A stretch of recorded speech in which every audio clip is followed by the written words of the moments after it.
Mike Fitzpatrick, represent Pennsylvania's 8th Congressional District, United States Congress. I'm here in front of the Bucks County Courthouse, where I served for 10 years as a county commissioner. And one of the things I think that I was most proud of as a county commissioner, I think we can all be proud as county residents, we have a budget. The budget balances, the budget's adopted every year, and it's adopted on time. For the most part, state governments across the country adopt balanced budgets as well. I'm back down in the United States Congress now, and here to address an issue that I think is of significant importance to our economy, to job creation, and a good, efficient government operation. It's one of the principal responsibilities of the United States Congress, the House and the Senate, is to adopt a budget each year. And it is embarrassing that for the last over 1,000 days, the United States Senate has not even voted on a budget, let alone a balanced budget. Every organization I've ever been involved in, whether it be a private organization, corporation, board of directors, or as a public official here in the county, we've adopted budgets on time and they've balanced. I voted for a budget last year in 2011. It was the House Republican budget. It passed with overwhelming support. It was a bipartisan vote. Would have saved about $6 trillion over the course of the next 10 years. Unfortunately, Senator Reid did not see fit to bring the House budget resolution up for a vote at all in the United States Senate.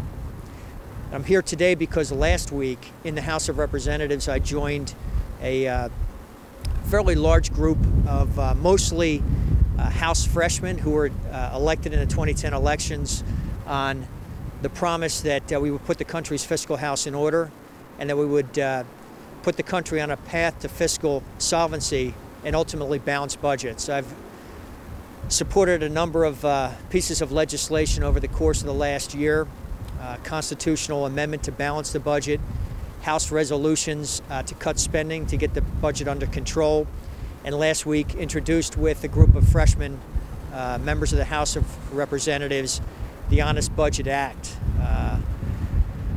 I'm reminded recently Governor Christie was speaking at, I think it was the Reagan Library in California. He talked about the problems that we have in governments. He on the state level and I in the as a federal representative. Governor Christie said when there's a problem, you fix it. That's the job that you were sent to do, and you don't wait for someone else to do it. And that's what the House freshmen have done. They've taken to sponsoring and introducing a number of pieces of legislation, including the Honest Budget Act, to bring honesty and transparency back to the budgeting process. I'm also co-sponsor of a bill that reduced legislative appropriations by over 11% over the course of the last 2 years. So we're spending less on the legislative side than was spent last year or 2 years ago.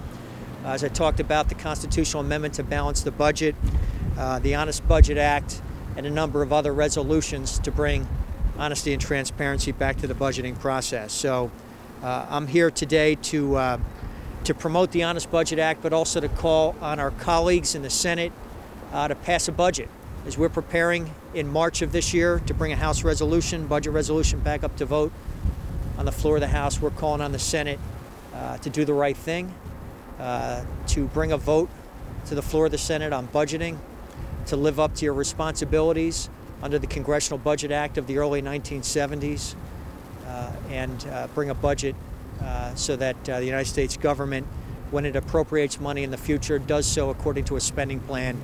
That's what the American people expect. That's what most families in this country do. It's what businesses across this country do. Have a budget, plan their expenditures, live within the budget, and then go from year to year with an actual budget process.